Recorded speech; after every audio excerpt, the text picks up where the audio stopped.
اور ہیملیٹ کو پڑھنے والا قوت فیصلہ سے محروم رہتا ہے۔ یہ بات انتہائی اہم ہے۔ میں جس اصل بات کی طرف آنا چاہ رہا ہوں وہ یہ ہے کہ جو چیز خواتین کے تمام خصوصیات کو ابھارتی ہے وہ سلیبس بنا کر ہمارے نظام تعلیم میں شامل کیا گیا ہے، جس کے نتیجے میں خواتین اس نصاب کو پسند کرتی ہیں اور اس نصاب کے ساتھ آسانی سے کوپ کر سکتی ہیں۔ مثلاً نوٹس لے کر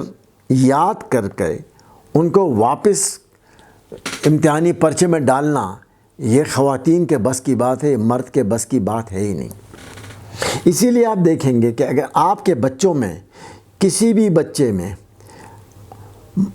ایک مردانگی موجود ہو، اگر اس کے اندر ڈائنامزم ہو، اس کے اندر قوت حرکت ہو، تو آپ دیکھیں گے کہ وہ کلاس میں بیٹھ نہیں سکتا، کیونکہ یہ کلاس جو ہے یہ ایک پیسو بچوں کے لیے، وہ بچے جو سبمسو ہوتے ہیں،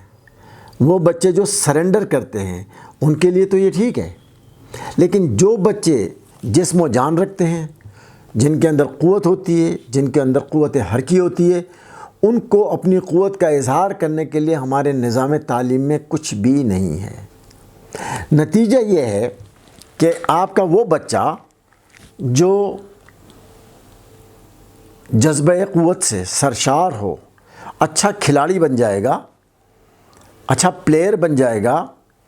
وہ فٹ بالر بن سکتا ہے، کرکٹر بن سکتا ہے، لیکن آپ دیکھیں گے کہ اس کو پڑھائی میں اس کا دل نہیں لگتا۔ یہ کمزوری نہیں ہے، لیکن یہ نظام تعلیم کی کمزوری ہے۔ یہی وجہ ہے کہ بچیاں تو بہت آگے نکل جاتی ہیں، اور اس کا ایک دلچسپ پہلو اور بھی ہے کہ کچھ ایسے بچے بھی ہیں جو بہت آگے نکل جاتے ہیں، وہ فرسٹ بھی آ جاتے ہیں، لیکن اگر آپ ان کا بغور مطالعہ کریں، اگر آپ ان بچوں کا گہرائی سے مطالعہ کریں تو وہ بچے ہونے کے زیادہ قریب ہوتے ہیں، یعنی وہ زیادہ سبمسو ہوتے ہیں، وہ سائلنٹ ہوں گے، وہ سبمسو ہوں گے، وہ سرنڈر کرنے کو تیار ہوں گے۔ ان کے اندر وہ قوت جو ایک مرد میں ہونی چاہیے، یہاں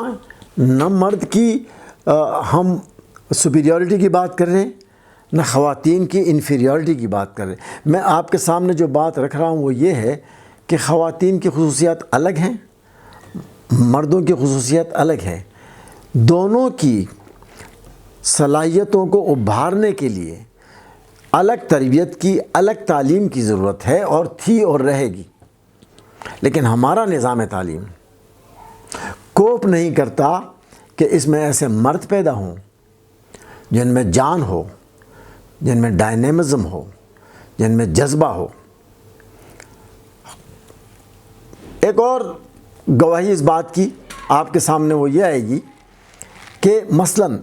لباس، زیورات، بالی، کڑے، یہ آپ نارملی آپ خواتین کے ساتھ ایسوشیٹ کرتے ہیں، لیکن آج کے مرد میں وہ چیز آپ کو بدرجہ عدم نظر آتی ہے۔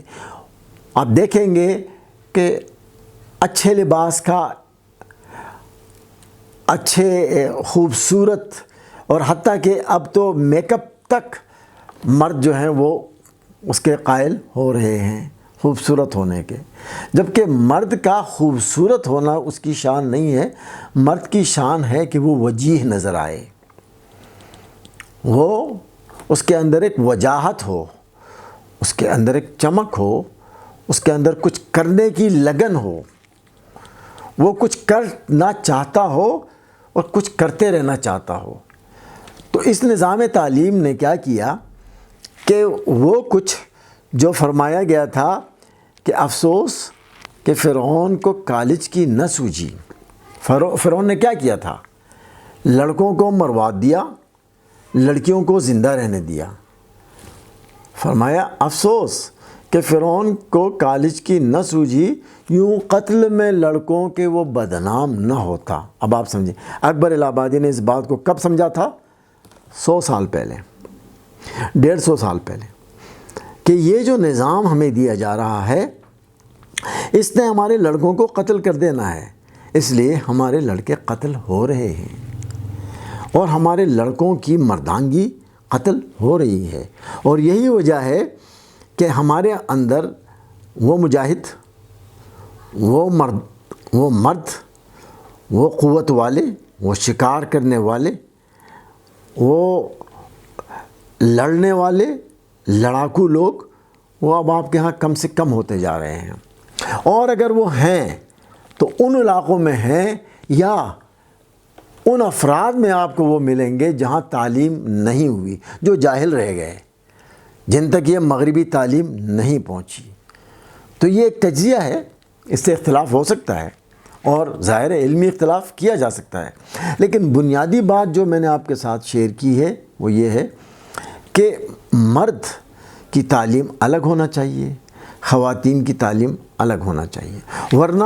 کیا ہوگا کہ مرد مرد نہیں رہے گا، خواتین خواتین نہیں رہیں گی، اور اس کے نتیجے میں ایک ایسا مکس معاشرہ جو یورپ نے جنم دیا ہے وہ یہ ہے کہ جینڈر ایکویلٹی کہ وہ تصورات جس کی معاشرے کو ضرورت نہیں ہے۔ معاشرے کو ضرورت ہے کہ مرد مرد رہے، خاتون خاتون رہے، اور اپنے اپنے ٹاسک پر وہ پرفیکٹ ہو، اپنے اپنے ٹاسک میں وہ کمال کے ہوں۔ خواتین کو مردوں سے مقابلہ کرنے کی ضرورت نہیں ہے اور مردوں کو خواتین سے مقابلہ کرنے کی ضرورت نہیں ہے۔ قرآن پاک میں فرمایا گیا ہے کہ للرجال نصیب مکتسبوا، کہ مردوں کے لیے وہ کچھ ہے جو وہ کماتے ہیں، وللنساء مما اکتسبنا، اور عورتوں کے لیے وہ ہے جو وہ کماتی ہیں۔ تو دونوں کا اپنا اپنا کردار ہے، دونوں کے کردار کو ابھارنے کی ضرورت ہے کہ وہ خوبصورتی سے اپنا کردار ادا کرے اور معاشرے میں ایک گلدستہ بنے۔ مجھے امید ہے کہ آپ نے اس علمی